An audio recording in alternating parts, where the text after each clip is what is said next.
നിറവിലേക്ക് സ്വാഗതം. കർത്താവെ, അങ്ങേക്കായി എന്നെ സൃഷ്ടിച്ചു. അങ്ങിൽ സമാശ്വസിക്കുന്നതുവരെ എൻ്റെ ഹൃദയം അസ്വസ്ഥമായിരിക്കും. വിശുദ്ധ അഗസ്റ്റിൻ്റെ ഈ വാക്കുകൾ നമ്മുടെയും പ്രാർത്ഥനയാക്കാം.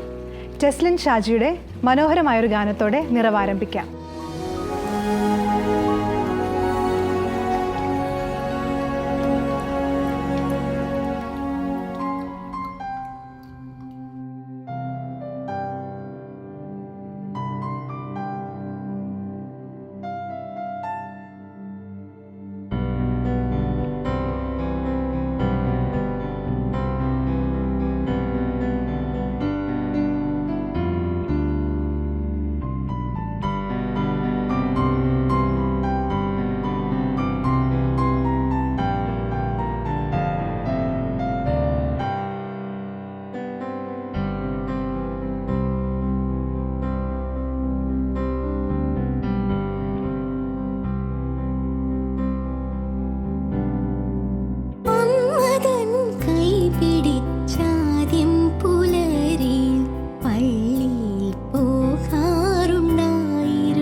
നിങ്ങൾക്ക് ഈ ലോകത്തിൽ ഏറ്റവും മനോഹരമായത് എന്താണ്?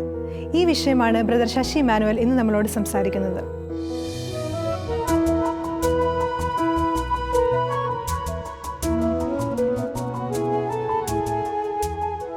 സ്നേഹമുള്ളവരെ, ഒരിക്കലൊരു വലിയ ചിത്രകാരൻ, അദ്ദേഹത്തിന് തൻ്റെ ജീവിതത്തിലെ ഒരു വലിയ ആഗ്രഹം ലോകമെന്നും ഓർക്കുന്ന മനോഹരമായ ഒരു മാസ്റ്റർ പീസ് ചിത്രം വരച്ച് ലോകത്തിന് സമ്മാനിക്കണം. അതിനാവശ്യമായ ഒരു തീം ഡെവലപ്പ് ചെയ്യാൻ വേണ്ടി അദ്ദേഹം ചില മനുഷ്യരെ സമീപിക്കുകയാണ്. ആദ്യം കണ്ടുമുട്ടുന്നത് ഒരു പുരോഹിതനെയാണ്. ദേവാലയത്തിൻ്റെ പശ്ചാത്തലത്തിൽ ആ പുരോഹിതനോട് അദ്ദേഹം ചോദിക്കുന്നുണ്ട്, താങ്കൾ എന്ത് കരുതുന്നു? ഒരു നല്ല ചിത്രത്തിനുള്ള ഒരു ആശയം എന്താണ്? പുരോഹിതൻ പറഞ്ഞു, കുഞ്ഞെ, അത് വിശ്വാസമാണ്. കാരണം വിശ്വാസമില്ലാത്തിടത്തൊന്നുമില്ല. അതുകൊണ്ട് വിശ്വാസത്തെ കേന്ദ്രീകരിച്ചൊരു ചിത്രം താങ്കൾ നിർമ്മിക്കുക. ചിത്രകാരൻ അവിടെ നിന്ന് മടങ്ങുമ്പോഴാണ് പ്രണയ സല്ലാപത്തിലേർപ്പെട്ട ഒരു ആൺകുട്ടിയെയും പെൺകുട്ടിയെയും ശ്രദ്ധിക്കുന്നത്. അദ്ദേഹം അവരോട് ചോദിക്കുന്നുണ്ട്, നിങ്ങൾ എന്ത് കരുതുന്നു? ഈ ലോകത്തിലെ ഏറ്റവും മനോഹരമായ ഒരാശയം, ഒരു തീം എന്താണ് ഒരു നല്ല ചിത്രത്തിന്? അവരൊരു മടിയും കൂടാതെ പറയുന്ന മറുപടി ഇതാണ്: സ്നേഹം. സ്നേഹമില്ലാത്തിടത്ത് ബാക്കി ഒന്നിനും പ്രസക്തിയില്ലല്ലോ സർ. അങ്ങനെ വിശ്വാസത്തെയും സ്നേഹത്തെയും കുറിച്ചൊക്കെ ചിന്തിച്ച് തൻ്റെ ഭവനത്തിലേക്ക് മടങ്ങുന്ന ചിത്രകാരൻ ഒരു പട്ടാളക്കാരനെ കണ്ടുമുട്ടുന്നു, ഒരു സോൾജിയർ. അയാളോട് ചോദിക്കുന്നുണ്ട്, സുഹൃത്തെ, മനോഹരമായ ഒരു ചിത്രം രചിക്കാൻ എനിക്കൊരു ആശയം പറഞ്ഞു തരാമോ? താങ്കൾ എന്ത് കരുതുന്നു? ഏറ്റവും വിലപ്പെട്ട, ഈ ലോകത്തിലെ ഏറ്റവും വിലപ്പെട്ടത് എന്താണ്? പട്ടാളക്കാരൻ പറയുന്നു, അത് സമാധാനമല്ലാതെ മറ്റൊന്നുമല്ല. സമാധാനമില്ലാത്തിടത്ത് വിശ്വാസവും സ്നേഹമൊന്നുമില്ല. അതുകൊണ്ട് അതിർത്തി കാക്കുന്ന, രാജ്യത്തിന് വേണ്ടി തങ്ങളുടെ ജീവിതം സമർപ്പിച്ച ഒരു പട്ടാളക്കാരൻ്റെ മറുപടി സമാധാനം എന്നായിരുന്നു. അങ്ങനെ ചിത്രകാരൻ തൻ്റെ ഭവനത്തിലേക്ക് കടന്നു വരികയും വാതില് കോളിംബെല്ലടിക്കുമ്പോൾ വലിയ സ്നേഹത്തോടെ തന്നെ സ്വീകരിക്കുന്ന തൻ്റെ പ്രിയ പത്നി, അവർ നൽകുന്ന ചായ കുടിക്കുന്ന സമയത്ത് വലിയ സന്തോഷത്തോടെ ഓടിക്കളിക്കുന്ന, മാതാപിതാക്കളുടെ സ്നേഹത്തിൽ സമാധാനവും വിശ്വാസവും അർപ്പിച്ച കുഞ്ഞുങ്ങൾ, വീടിൻ്റെ അകത്ത് നിറഞ്ഞു നിൽക്കുന്ന ശാന്തി, ആ ചിത്രകാരൻ തൻ്റെ ചിത്രരചനയ്ക്ക് തിരഞ്ഞെടുത്ത തീം വീടായിരുന്നു. പ്രിയ സഹോദരങ്ങളെ, ഫ്രാൻസിസ് മാർപ്പാപ്പ കുറച്ച് നാളുകൾക്ക് മുമ്പ് തൻ്റെ പ്രഭാത ബലിയിൽ ഇങ്ങനെ പരാമർശിച്ചു: വീട് ഈശോ വളരുന്ന ഗാർഹിക സഭയാണ്. മാതാപിതാക്കളുടെ സ്നേഹത്തിലും കുഞ്ഞുങ്ങളുടെ ജീവിതത്തിലുമെല്ലാം ഈശോ വളരുന്നു. അതുകൊണ്ട് ശത്രു കുടുംബത്തെ ആഗ്രഹിക്കുന്നില്ല. അവൻ അതിനെ തകർക്കാൻ പരിശ്രമിക്കുന്നു. നമ്മുടെ കാലഘട്ടത്തിൽ ഒരുപാട് പ്രതിസന്ധികളിലൂടെ കടന്നുപോകുന്ന ഒരിടമാണ് ഇന്ന് വീട്. എവിടെയോ വായിച്ചു, Kerala is right now known as a divorce capital of Asia. ഏഷ്യയിൽ ഏറ്റവും കൂടുതൽ അല്ലെങ്കിൽ വിവാഹമോചനം നടക്കുന്ന കുടുംബങ്ങൾ തകരുന്ന ഇടങ്ങളിൽ ഒന്നായിട്ട് നമ്മുടെ കേരളം അടയാളപ്പെടുത്തപ്പെടുന്നു. എന്തുകൊണ്ടാണ്? ഇവിടെയെല്ലാം നമ്മൾ ചിന്തിക്കണം, ആ ചിത്രകാരന് ഏറ്റവും മനോഹരമായത് എന്താണ് എന്ന ചോദ്യത്തിന് കിട്ടുന്ന ഉത്തരം വീടാണ്. അതുകൊണ്ട് തന്നെ ആ ഒരു വീട്, കുടുംബം എന്ന് പറയുന്ന ആ മനോഹാരിത ഇല്ലാതാക്കുക എന്നത് ഈ കാലഘട്ടത്തിൽ ഒരു തരം പൈശാചികമായ പദ്ധതിയായിട്ട് മാറുന്നുണ്ടെന്ന് തോന്നുന്നു. ഈ അടുത്ത നാളുകളിൽ സ്ത്രീധനവും ഗാർഹിക പീഡനവും ഒക്കെ ചർച്ച ചെയ്യപ്പെടുമ്പോൾ ഏറ്റവും ഒടുവിൽ ആ ചർച്ചകളൊക്കെ കുടുംബത്തിനെതിരായിട്ട്, അതുപോലെ തന്നെ വിവാഹമോചനത്തെ അനുകൂലിച്ചൊക്കെ ഉള്ള ഒന്നായിട്ട് വഴിതിരിച്ചു വിടുന്നത് ആരാണ്? അതുകൊണ്ട് തന്നെ നമ്മൾ തിരിച്ചറിയണം, നമ്മുടെ വീട് ഒരു പ്രശസ്ത കവി സച്ചിദാനന്ദൻ എഴുതിയതുപോലെ പുറത്ത് ശ്വാസകോശമുള്ളൊരു ജീവിയാണ് വീട്. ഒരു ചെറിയ ചാറ്റൽ മഴ മതി അതിന് ജലദോഷം വരാൻ. അപ്പം അതുകൊണ്ട് തന്നെ നമ്മുടെ വീടിനെ, നമ്മുടെ കുടുംബ ബന്ധങ്ങളെയൊക്കെ നമ്മൾ വിലമതിക്കണം. അതിനെ കാത്തുപാലിക്കാനായിട്ടുള്ള ഒരു വെളിച്ചത്തിന് വേണ്ടി നമ്മൾ പ്രാർത്ഥിക്കണം. പ്രഭാഷകന്റെ പുസ്തകത്തിൽ തിരുവെഴുത്ത് പറയുകയാണ് 27:3, ദൈവഭക്തിയിൽ ദൃഢതയും തീക്ഷ്ണതയും ഇല്ലാത്തവന്റെ ഭവനം അതിവേഗം നശിക്കും. ഒരു വീടിന് 2 കാര്യങ്ങൾ ഇവിടെ വചനം പറയുന്നു. ദൈവഭക്തിയിൽ ദൃഢതയുണ്ടാവുക, തീക്ഷ്ണതയുണ്ടാവുക. ഇത് രണ്ടുമില്ലാതെ പോകുന്ന ഒരു വീട് അതിവേഗം നശിക്കും. ഇന്ന് ഡിവോഴ്സ് ക്യാപിറ്റൽ ഓഫ് ഏഷ്യ ആയിട്ടൊക്കെ നമ്മുടെ വീട് മാറുമ്പോൾ വളരെയധികം വിദ്യാസമ്പന്നരെന്ന് അഭിമാനിക്കുന്ന നമ്മൾ തീർച്ചയായും മനസ്സിലാക്കണം, ഒരു കുടുംബം ഇല്ലാതാകുന്നിടത്ത്. എവിടെയോ വായിച്ചു, ഭൂമിയിൽ ഒരു പുൽനാമ്പ് നിങ്ങൾ ഇറുത്തെടുക്കുമ്പോൾ ആകാശത്തൊരു നക്ഷത്രം ഉലയുന്നുണ്ട്. ഭൂമിയിൽ ഒരു കുടുംബം തകരുമ്പോൾ വലിയ ഉലച്ചിലുകൾ ലോകത്ത് സംഭവിക്കുന്നുണ്ട്. ഒരു മനുഷ്യൻ എഴുതി, വീടിനെ കുറിച്ച് കൂടെ കൂടെ കയറി ചെല്ലാൻ തോന്നുകയും എത്ര അന്തി ഉറങ്ങിയിട്ടും മതിവരാത്തതുമായൊരിടത്തെ വീടെന്നല്ലാതെ ഞാൻ എന്താണ് വിളിക്കുക. ബാക്കി എല്ലാ സ്ഥലങ്ങളും നമ്മളെ മടുപ്പിക്കുന്നു. ഹോസ്റ്റല് മറ്റൊരു രാജ്യം അല്ലെങ്കിൽ വേറൊരു സ്ഥലത്താണ്. എന്നിട്ട് ഒരു വാരാന്ത്യത്തിലോ അല്ലെങ്കിൽ നീണ്ട കാലങ്ങൾക്ക് ശേഷമോ സ്വന്തം മണ്ണിലേക്ക് മടങ്ങുമ്പോൾ, സ്വന്തം ഭവനത്തിലേക്ക് കയറി വരുമ്പോൾ ഒരാൾ അനുഭവിക്കുന്ന ഒരു കുളിർമയുണ്ട്. അതുകൊണ്ട് തന്നെ നമ്മുടെ ഭവനങ്ങൾ ദൈവത്തിൻ്റെ വാസഗേഹങ്ങളായിട്ട് നമുക്ക് മാറ്റാൻ കഴിയണം. നമ്മുടെ ഭവനത്തിനകത്ത് ഏതോ ഒരു വീടിനകത്ത് വെച്ചിട്ടുള്ള ഒരു ഫോട്ടോ, അതിന് താഴെ മനോഹരമായൊരു വാക്കുണ്ട്, Christ is unseen guest of every meals and silent listener of every conversation. ക്രിസ്തു ഓരോ വിരുന്നുമേശയിലെയും അദൃശ്യനായ അതിഥിയാണ്, ഓരോ സംഭാഷണങ്ങളുടെയും നിശബ്ദനായ ശ്രോതാവാണ്. പ്രിയമുള്ളവരെ, നമുക്ക് നല്ല കുടുംബങ്ങൾ വേണം. നല്ല ഫാമിലി വാല്യൂസ് നമ്മുടെ അടുത്ത തലമുറയിലേക്ക് കൈമാറ്റം ചെയ്യാൻ കഴിയണം. ഉയർന്ന വിദ്യാസമ്പന്നരെന്നൊക്കെ പറയുന്ന പലരും അവരുടെ ജീവിതത്തിൽ ഇന്ന് വലിയ തകർച്ച നേരിടുന്നു. സുഹൃത്തായ ഒരു ഡോക്ടർ പറഞ്ഞു, കൂടെ പഠിച്ചവരുടെ വാട്സപ്പ് ഗ്രൂപ്പിൽ ഒരു കുഞ്ഞുമായിട്ട് നിൽക്കുന്ന ഒരു കൂട്ടുകാരിക്ക് കൺഗ്രാജുലേഷൻ, ഇത് എത്രാമത്തെ കുഞ്ഞാണ് എന്നൊക്കെ ചോദിച്ചൊരു സന്ദേശം ഇട്ടപ്പോൾ മറ്റൊരു സ്നേഹിത തിരുത്തുന്നു, നിനക്കറിയില്ലേ അവള് കുടുംബം ഡിവോഴ്സിയാണ്. അങ്ങനെ ഇവര് ചോദിക്കുന്നുണ്ട്, ഈ ഗ്രൂപ്പിൽ ആരൊക്കെയാണ് അങ്ങനെയെന്നൊന്ന് അറിഞ്ഞാൽ ഇനി ഇങ്ങനൊരു അബദ്ധം പറ്റില്ലല്ലോ. അപ്പോൾ ഈ സുഹൃത്ത് പറയുകയാണ്, വളരെ ബുദ്ധിശക്തിയോടുകൂടെ പഠിച്ച് ഉയരങ്ങളിലെത്തിയ പലരും ഇന്ന് കുടുംബം എന്ന് പറയുന്ന ആ ഒരു സ്നേഹത്തെ നഷ്ടപ്പെട്ടിട്ട് മുറിഞ്ഞ മനസ്സും തളർന്ന ഹൃദയവുമായിട്ടൊക്കെ ജീവിക്കുകയാണ്. പുറമേക്ക് വലിയ കുഴപ്പമൊന്നുമില്ല, പക്ഷെ അവരുടെ കുടുംബം അവർക്ക് നഷ്ടപ്പെട്ടു. പ്രിയമുള്ളവരെ, ഇവിടെ നമ്മൾ തിരിച്ചറിയണം, ബുദ്ധിശക്തി കൊണ്ട് ഒരുവന് ഉയരങ്ങൾ കീഴടക്കാം. സ്നേഹം കൊണ്ട് മാത്രമേ ഒരു മനുഷ്യന് മറ്റൊരാളെ കീഴടക്കാൻ പറ്റൂ. അതുകൊണ്ടാവണം ഫ്രാൻസിസ് മാർപ്പാപ്പ ദസ്തേവ്സ്കിയെ ഉദ്ധരിച്ചുകൊണ്ട് ഒരിക്കൽ പറഞ്ഞു, സ്നേഹിക്കാൻ കഴിയാത്ത ഹൃദയം ഒരു നരകമാണ്. എന്തുകൊണ്ടോ നമ്മൾ ഇന്ന് അത്തരം തടവറയിൽ ജീവിക്കുകയാണ്.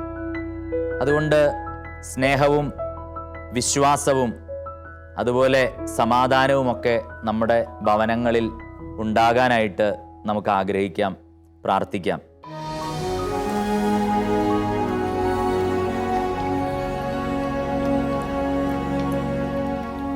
പോസിറ്റീവ് വൈബ്സിൽ നിശ്ചയിച്ച് നമുക്കായി കാത്തിരിക്കുന്നു.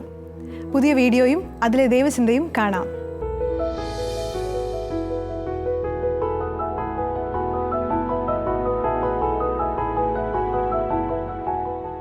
പോസിറ്റീവ് വൈബ്സിലേക്ക് സ്വാഗതം. ലോകപ്രശസ്തമായ ഏറെ ശ്രദ്ധ പിടിച്ചു പറ്റിയ പൈപ്പർ എന്ന ഷോർട്ട് ഫിലിമാണ് ഇന്ന് നമ്മൾ കാണാൻ പോകുന്നത്.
കടലിനെ ഭയമുള്ള ഒരു കുഞ്ഞു സീഗളിൻ്റെ കഥയാണിത്. തനിക്ക് ഭക്ഷിക്കണമെങ്കിൽ കടലിൽ ഇറങ്ങി തീറ്റ തേടാതെ നിവൃത്തിയില്ല എന്നറിയാമെങ്കിലും ഭയം മൂലം കടലിൽ ഇറങ്ങാതെ ഒളിച്ചിരിക്കാൻ ഇഷ്ടപ്പെടുന്ന ഒരു കുഞ്ഞു പക്ഷിയുടേത്. ഈ ഭയത്തെ അവൾ അതിജീവിക്കുന്നത് കടലിനടിയിലെ കാഴ്ചകൾ കാണാൻ അവസരം കിട്ടുന്നതിലൂടെയാണ്. ഒരിക്കൽ തിരക്കടിയിൽ പെട്ടുപോയ നമ്മുടെ കുഞ്ഞു പക്ഷി തിരക്കടിയിലൂടെ കടലിലെ മനോഹരമായ കാഴ്ചകൾ കാണുമ്പോഴാണ് അവളുടെ മനസ്സിലെ ഭയം എന്നേക്കുമായി എടുത്തു നീക്കപ്പെടുന്നത്. നമ്മുടെ ജീവിതത്തിലും അനേകം ഭയങ്ങളുണ്ട്. പല ഭയങ്ങളും തെറ്റിദ്ധാരണകളിൽ നിന്നും അറിവില്ലായ്മയിൽ നിന്നും ഉണ്ടാകുന്നതാണ്. അത് വ്യക്തികളോടോ വസ്തുക്കളോടോ ജീവികളോടോ ആശയങ്ങളോടോ ഒക്കെയുള്ള ഭയമാകട്ടെ, അറിയും തോറും മനസ്സിലാക്കും തോറും നമ്മുടെ ഉള്ളിൽ നിന്ന് ഭയത്തിൻ്റെ കെട്ടുകൾ നീങ്ങിപ്പോവുക തന്നെ ചെയ്യും. നമ്മുടെ ജീവിതത്തിലെ ഭയത്തിൻ്റെ മേഖലകളെക്കുറിച്ച് ഒരു ലിസ്റ്റ് ഉണ്ടാക്കാം. അതിനെ കൂടുതൽ അറിയുവാനും അന്വേഷിക്കുവാനും നമുക്കൊന്ന് ശ്രമിക്കാം. അതിലൂടെ നമ്മുടെ ഭയങ്ങൾ ഓരോന്നോരോന്നായി അപ്രത്യക്ഷമാകുന്നത് നമുക്ക് തിരിച്ചറിയാൻ കഴിയും.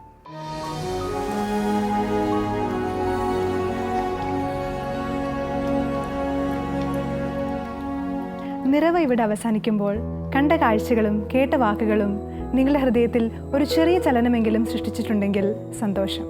അഭിപ്രായങ്ങൾ അറിയിക്കുമല്ലോ.